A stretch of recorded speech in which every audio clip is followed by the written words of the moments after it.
Thank you, Mr. Chairman, and thank you, Secretary Kennedy, for being here. I know that this has been a bit of an interesting morning, but I do appreciate your commitment to the initiative to make America healthy again, as well as all the other reforms that you're looking to initiate.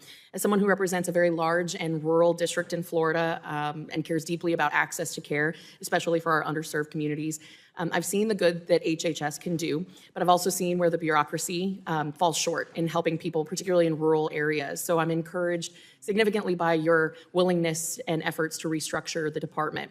Now, I know that there are many broken systems within HHS, and it's going to take a disruptor. And, sir, you are a disruptor, and that's what we need in these times, because so many people, especially here in Congress, they want to maintain the same broken status quo. Welcome to Inside Washington, your direct line to the power, pressure, and politics that drive America.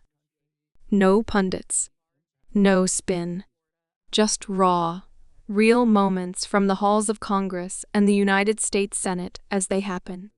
This is where lawmakers face tough questions, where history is debated, and where the future takes shape. Let's dive into today's hearing. I think collectively as Americans, whether you're Republican or Democrat, we can agree that we have sick care in this country, not health care. And the culture has been all about maintenance rather than prevention.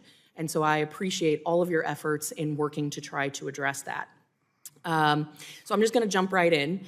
As you know, Secretary Kennedy, under the previous administration of Joe Biden, maternal health deserts expanded significantly, leaving over 2.5 million women without access to any sort of maternal health care. In fact, I believe it was 1 in 25 maternal health clinics closed under the previous administration. And you've pointed out that there are more than 40 different maternal health programs scattered across HHS. So from where I sit, that sounds like a lot of bureaucracy, and I want us to focus on patient outcomes and improving those, such as like you do. So walk us through how you're planning on streamlining and making a more coordinated effort to deliver healthcare to moms and moms to be around the country. Yeah, I mean, this is a priority for President Trump. It's a priority for me personally. We have a maternal health crisis in this country. It disproportionately impacts minorities. Black mothers have a 2.6 times greater chance of dying in childbirth. A black mother with a college education has 2.6 times greater chance of dying in childbirth than a white mother with a high school education. So it's impacting those communities, but it's impacting every American. And we need to protect our moms, we need to protect our kids, and we need to do a lot better. So, and we intend to do that in this administration.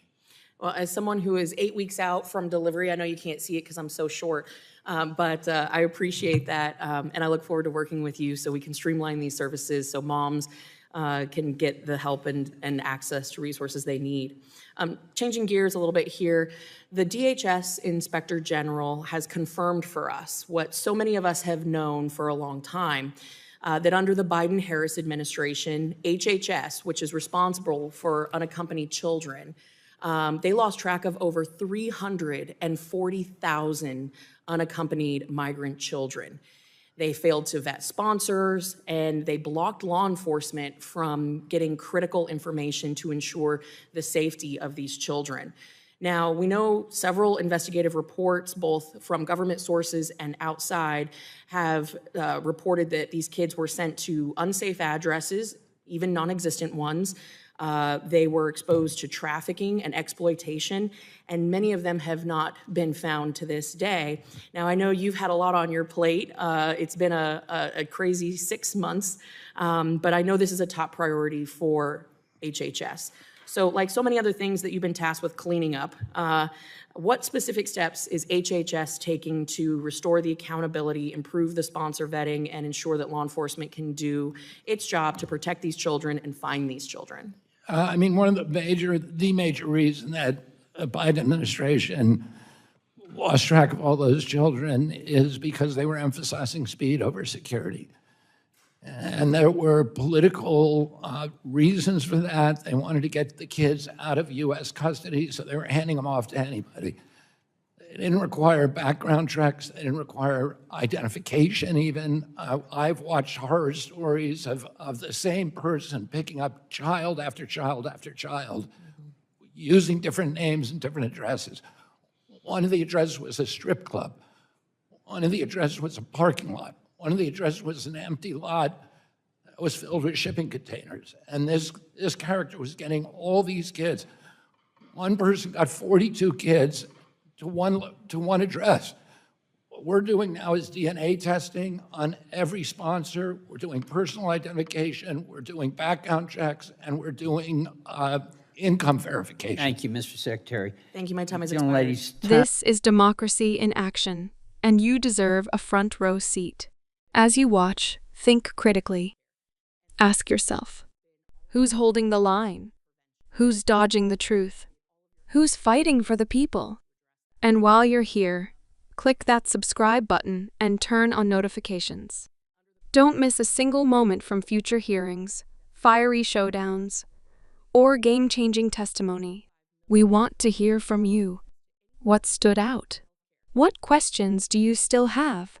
Drop your thoughts in the comments. Your voice matters just as much as the ones in the chamber. Share this with someone who needs to see what's going on behind the headlines. Thanks for tuning in to Inside Washington, where power speaks and the people listen. Like this video if it gave you clarity. Comment to join the conversation. Share with others who care. And don't forget to subscribe for more real-time, raw political moments straight from the source. Until next time, stay informed, stay engaged, and stay inside Washington.